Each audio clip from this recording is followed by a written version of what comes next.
Alô, bom dia, você está no canal Professor Belém nesta quarta-feira, dia 2 de março de 2022. E ontem, Joe Biden falou à nação, foi o tradicional discurso do Estado da União, que pode ter contribuído e muito para um conflito nuclear mundial. Biden ontem pode ter acionado, ainda que num processo lento, porém vertiginoso, sim, a Terceira Guerra Mundial, e explico. Ele provocou a Rússia a ponto de dizer que seu plano, seu projeto era estrangular a economia russa, estrangular a Rússia. E, de fato, isso já começou.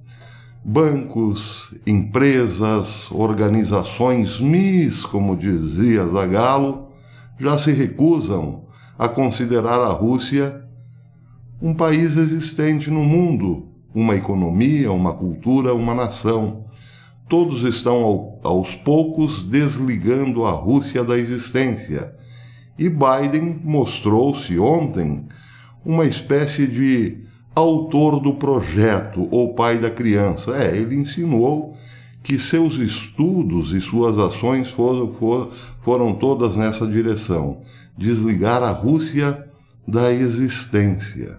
Bem, a primeira pergunta que se deve fazer é a seguinte: até que ponto isto ajuda no conflito? Em ponto nenhum, apenas aumenta o conflito. Bem, é bom dizer, claro, que a Rússia precisava sim de um contraponto, porque afinal invadiu um país proporcionalmente muito mais fraco em forças militares. Porém, a forma como a resposta ocidental está se dando é que é duvidosa e perigosa. Melhor dizendo, o modelo de resposta norte-americano politicamente correto é que pode colocar o mundo, sim, numa crise sem precedentes, uma guerra mundial mesmo. A ação mais correta dos Estados Unidos seria, para defender o povo ucraniano, entrar com tropas na Ucrânia a ponto de, numa batalha de igual por igual, levar a Rússia de volta para as suas fronteiras. Mas isso não aconteceu. O que está acontecendo é um grande comércio de armas. Todos os países ocidentais que possuem grandes armamentos estão já se oferecendo para enviar armas à Ucrânia, assim como os Estados Unidos têm feito. Claro, essas armas custam dinheiro.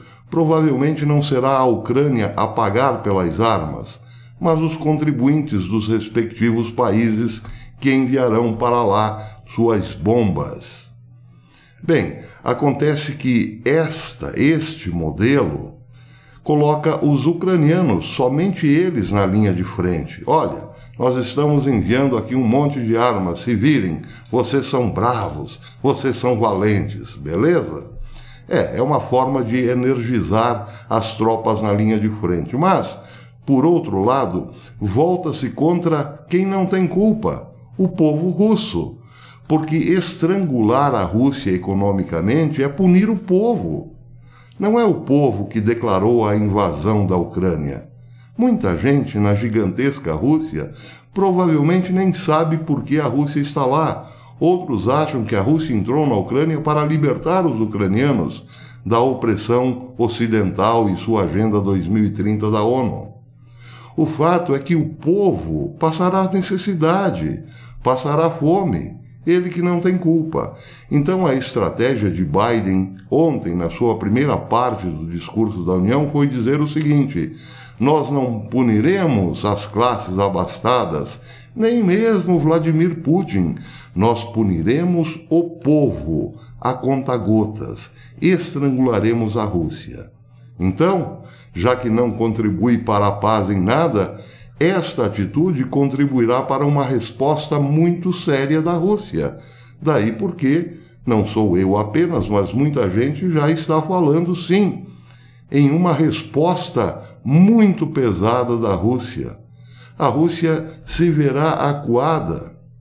Um cerco a Leningrado ou a São Petersburgo não se repetirá mais, segundo autoridades do Kremlin.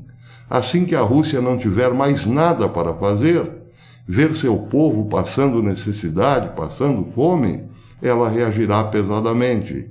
E não estará sozinha.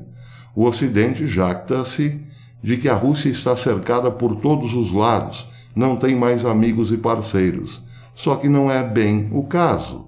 A Rússia conta hoje, por exemplo, com uma certa simpatia velada da Turquia, que é o país mais forte da OTAN.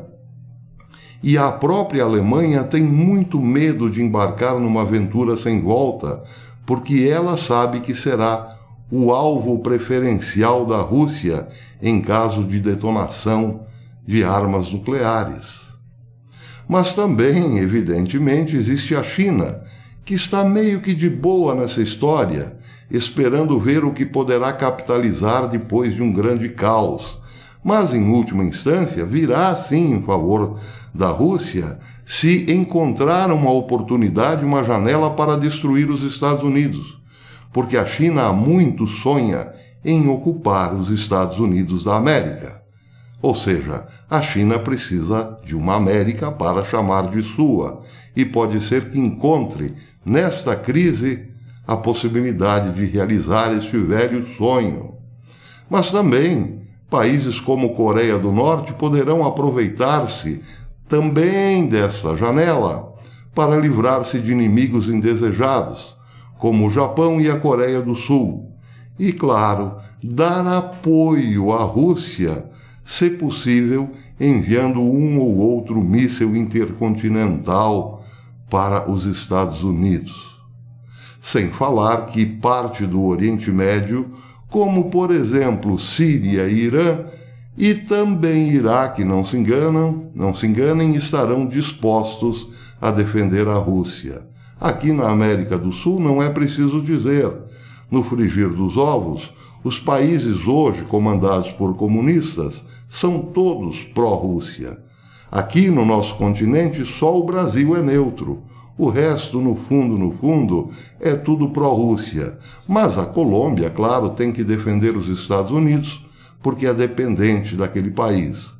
Só que a Colômbia, nessa história, não tem muito o que fazer. Aliás, a América do Norte tem também um elemento que pode ser surpresa nessa história, que é o México, comandado por outro comunista. Ah, mas é preciso lembrar que existe Cuba nessa história. Então não é bem assim. A Rússia não está tão sozinha quanto Biden imagina. O problema nessa história é entender quem é Biden e o que ele quer. Ontem ele fez referência à recuperação econômica da América.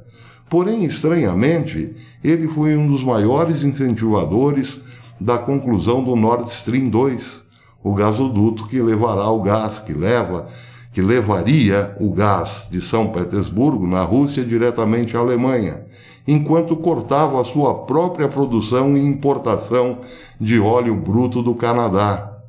Biden deu dinheiro para a Rússia continuar exportando seu petróleo.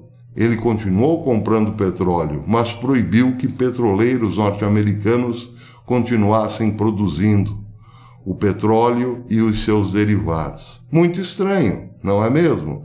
Pois é por isso que, ao olharmos para Biden, estamos olhando para uma espécie de contradição diabólica.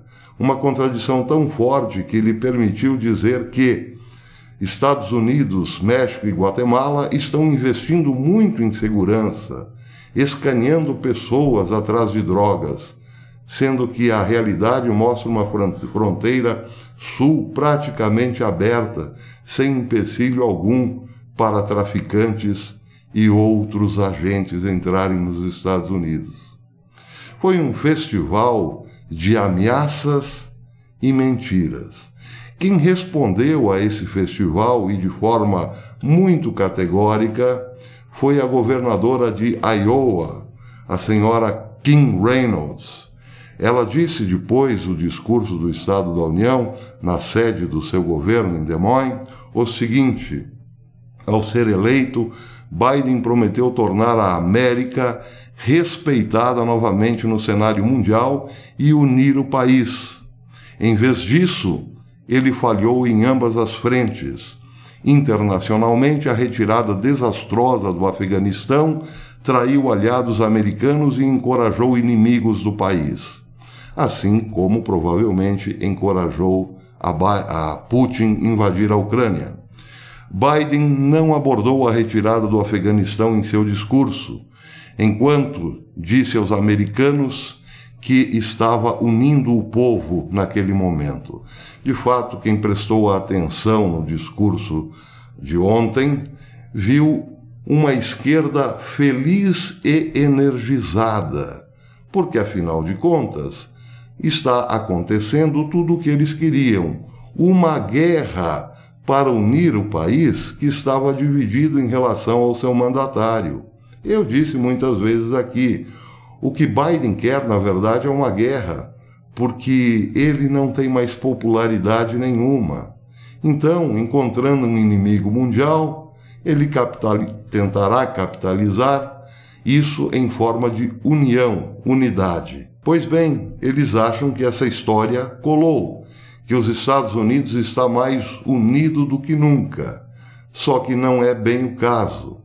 Quem disse isso foi a governadora de Iowa. Ninguém está satisfeito com esse teatro macabro.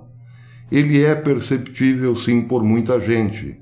Biden está cozinhando o galo em banho-maria, deixando que a Ucrânia continue lutando bravamente contra os russos, porém ele mesmo não se meterá na história. O que ele quer é que essa crise perdure e perdure e perdure, para que no final das contas os democratas que uniram o país e o mundo contra um grande mal vençam as eleições de meio de mandato. É algo absurdo, surrealista, inacreditável, porém é o que está acontecendo. Biden também disse, antes do discurso da União, que as sanções à Rússia seriam como uma terceira guerra mundial. Ontem mesmo, Sergei Lavrov, ministro das Relações Exteriores, corrigiu Biden. Ele disse que a terceira guerra mundial será nuclear e será muito dura. Foi um alerta. E este alerta é que deve ser entendido a partir do discurso da União. Ele é real. Há sim hoje uma possibilidade de guerra nuclear, porque afinal aqueles que poderiam baixar a temperatura dos eventos, só o que fizeram foi aumentá-la. O discurso da União, o teatro que vimos ontem, foi o ensaio de um incêndio. Vimos um bombeiro tentando apagá-lo com gasolina. Bem, é claro que também teríamos que falar das gafes de Biden. Uma delas, pelo menos, merece destaque. Ele disse que Putin pode cercar Kiev, sim, mas jamais conquistará o coração do povo iraniano. Faz sentido. Até depois.